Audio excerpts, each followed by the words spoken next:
The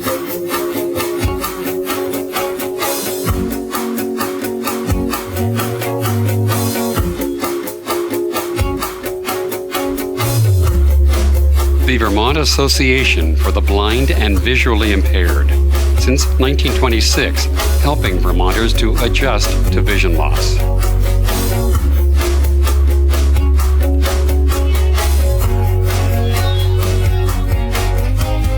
You don't off the hook. You still have to be a husband or a wife, son or father. You still have to earn a living. That's why we have the VABVI, so we can get out there and be independent, get jobs and work.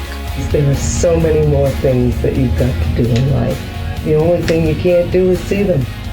But you can hear them, you can touch them, you can smell them. If you have any dreams and aspirations, you better get going with life because you don't want to waste another minute. Hi, I'm Donna Covey. And I'm Joseph Covey. And we're blind. Yeah. We have been married 60 years next month. And we dated for quite a few years before that. Of course, he was overseas for a few years. And so we pretty well know each other. Been married 16 years. After we met at the Carroll Center for the Blind, where Joe bumped into me. Literally. Adjusting to vision loss. Bob is the one that's been affected by his eyesight. It's a devastating thing to the whole family. And you have to adjust and you have to act on it immediately. Trauma, physical and social. I had been going on my merry way of life. I ran a flower shop and garden center, and I too got a floater. It's like a little black speck of pepper that goes in front of your eye. Up one day and found it a little hard to read the newspaper. I thought, well, I got some water in my eyes or something. I had noticed some difficulty driving at night. Right? But otherwise, it was the floater that gave me the first clue that there was any visual problem. I wouldn't admit it that I was in trouble. I went on a trip to Six Flags down in New Jersey with my family, and that was great fun. And I noticed when I drove back, it was nighttime, and I noticed it was pretty tough for me to see, but my brain didn't sort of calculate what was happening. I was getting some direction from this lady here. I'm the boss. With benefit, that's my wife. And she's always right. She told me to, let's go see an eye doctor. I lost a very visual profession, I had children, I had a good life. One of these things you don't really want to do because they lay the needles out in front of you and you think they're going to punch you with it. Being blind was really a tough beginning to my age 40. It just was devastating to both of us, and I just wanted to keep acting immediately. It has to have immediate actions. That's why I immediately got him going to the doctors instead of waiting. So for both of us, loss of eyesight involved pretty radical change. Shock and denial. I truly believed that I was going to get my eyesight back. I continued to live a sighted life. The feeling of Bob was to put off seeing the doctor. You know, I was going to get my sight back. And one day, after about 6 vitrectomies, the lady from the Division for the Blind in New Hampshire, I asked her outright, have you ever known anybody who has had this kind of eye problem to regain their eyesight? And she said no. And was I mad at her for being so truthful? Didn't want to believe it. That's what I didn't want to do. I thought I was the only person in the world that had gone blind at age 40 from diabetes, type 1 diabetes. I got to believe it more as the days went by, and I wake up and I reached for the paper, and of course I couldn't read it. So Oh, they wanted me to use a cane in the worst way, and I did not want to use that cane at all. And as a matter of fact, I folded it up and put it on top of the shelf next to the door. And I immediately panicked, and I called Dr. Lane, who had sent him to Dr. Walsh. And I just felt you couldn't wait a day. what was a guy thing? I could wait. I had called somebody about at the New Hampshire Division for the Blind, and I said, I could use some help getting to college and, helping me read these books. But, you don't have to worry because it's only a temporary thing. Glad that I went to the eye doctor and got help. I am too, because I couldn't stand reading the newspaper to him. Held that contention of it was only a temporary thing for a long time, right up to the point. I'd say until a couple of weeks ago. Mourning and withdrawal. It was more that I sort of dropped out, okay? I disappeared.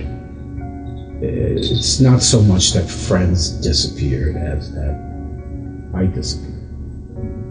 But, it's just a natural thing that happens because you're not able to, or at least I wasn't able to participate in the sort of things that I always did participate in, which, these shared interests, okay? When you get to be 82, you don't start a new career or something. People fade away. I faded away. There was a rumor that I had died. Really? Oh yeah, absolutely. Sure, that's a strange experience to hear a rumor that you died. Yeah. Succumbing and depression. I wasn't an antique photography collector anymore. Clearly, I wasn't a businessman. I wasn't any of these things anymore. Just affected the whole family. I mean, not only was Bob depressed, but he was more so because it was him. By the time I lost my eyesight, I really wasn't even sure who I was anymore. You really miss the ability to read. But I threw a few of those canes in the Atlantic Ocean because that's where I always went when I felt sad about things and needed to sort of get my head together. After I had the loss, I didn't have to go very long without realizing that I couldn't do everything by myself. I needed help.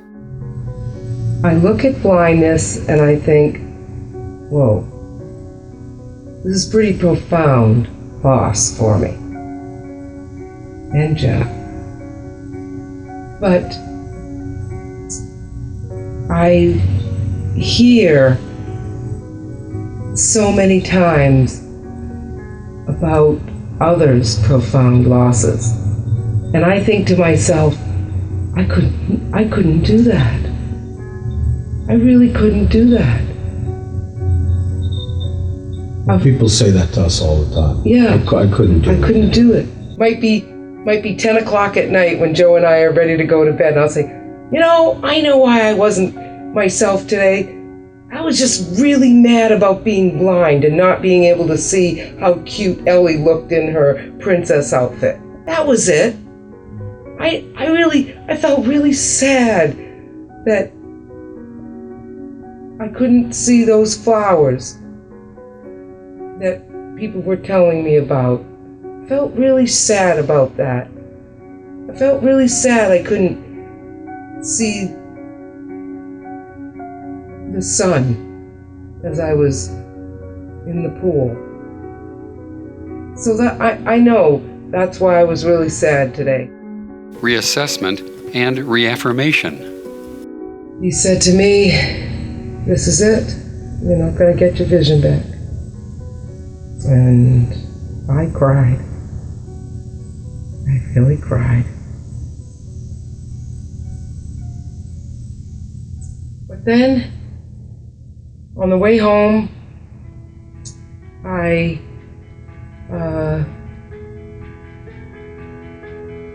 said to myself, well, I guess this is it. Now what do I do? And I kicked myself out of depression anyways and got going, and I feel like I'm on my way. Just feel the sadness, but then move ahead, move forward. Don't wallow in it.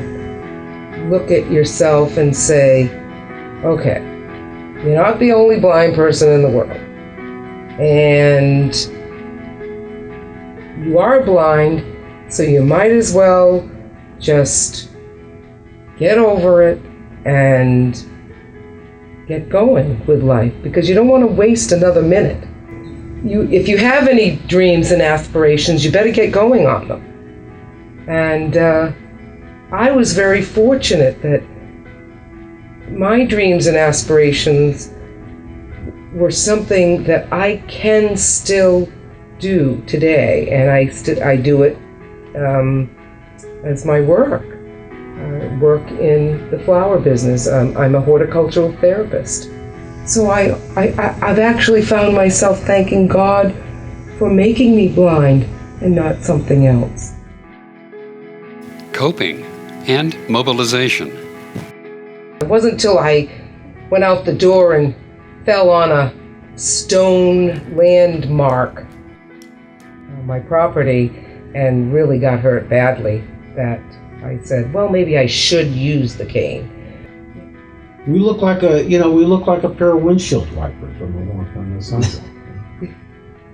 With our canes. That's unusual, but it seems weird. I don't think we're any different than married couples, right? So, like, I empty the trash, I do the cat litter, I empty the dishwasher. Yes. I don't like to load the dishwasher. I'll empty the dishwasher. I will fold laundry. Yeah. I load the dryer. Yeah. I don't like to start the washer. I make the bed. Yeah, makes the bed every day. Yeah. Moves the furniture when I vacuum. Yeah.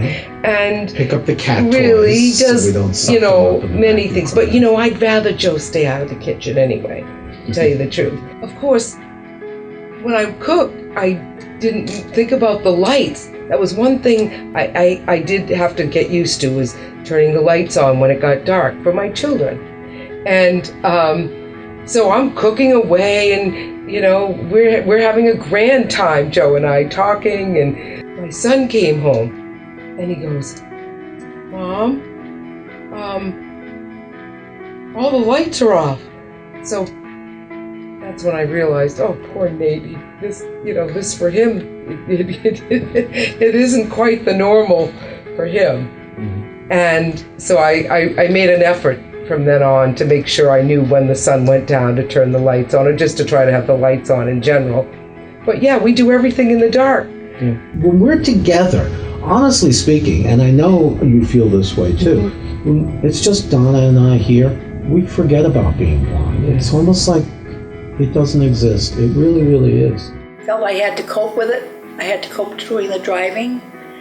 I'd love to have him drive. I like to look around when I'm riding in a car. I really challenged myself to learn more things. On the other hand, Joe downloads all my books for me.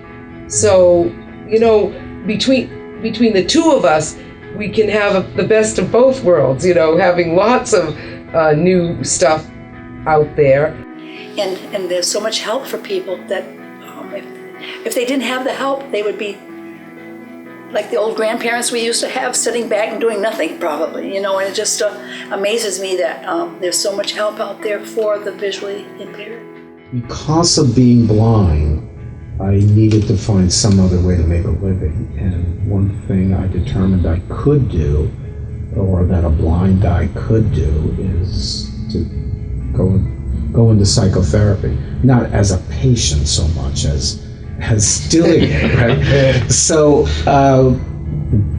I did, and it took time. I had no college behind me when I started that process, but over the period of the years, I did get What did I get? A master's I got degree. I got a clinical degree. psychology. Yes. So I did that, and I found myself teaching, being certain that I would hate it, and to discover that I absolutely love it. So I teach college classes. I love doing that, and I also work as a psychotherapist, mostly with blind, visually impaired people, and I love doing that. And I was not really particularly interested in going into psychology because I had a passion for it. I did it because it was something I could do. And so it's a wonderful experience. Self-acceptance and self-esteem. It's not that bad.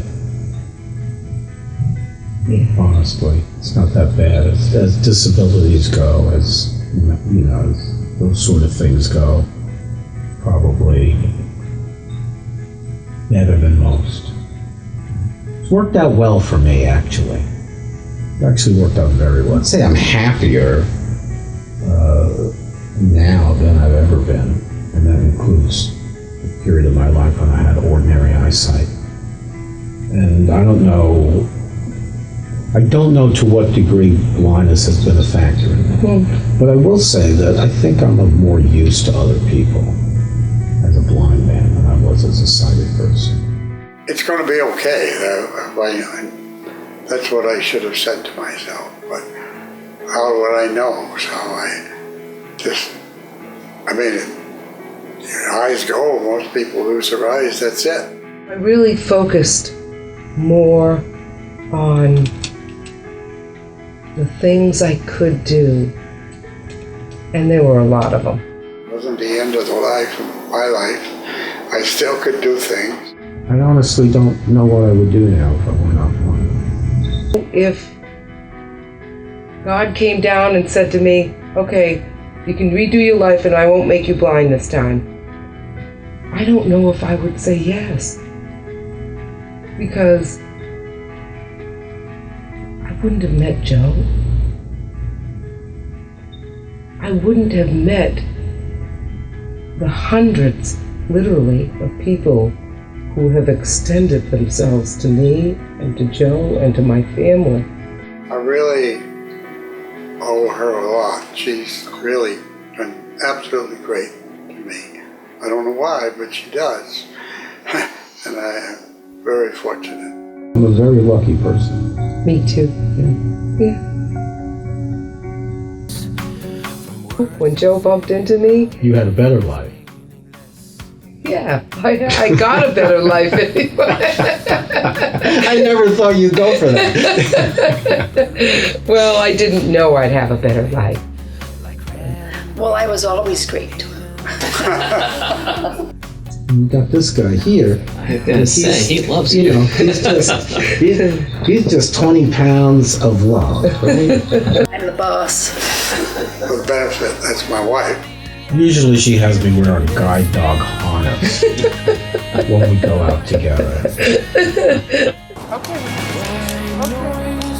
Make me see with your eyes, pointless at a glance, colorful through the eyes of love. Make me feel with your eyes. If you or a loved one needs assistance coping with vision loss, contact the Vermont Association for the Blind and Visually Impaired, 802-863-1358. Or to learn more, go to our website, www.vabvi.org. Adjusting to Vision Loss, produced by the Vermont Association for the Blind and Visually Impaired, directed by Dan Norris and Mike Quinlan. Narrated by Roy Lloyd. Videography and editing by Mike Quinlan.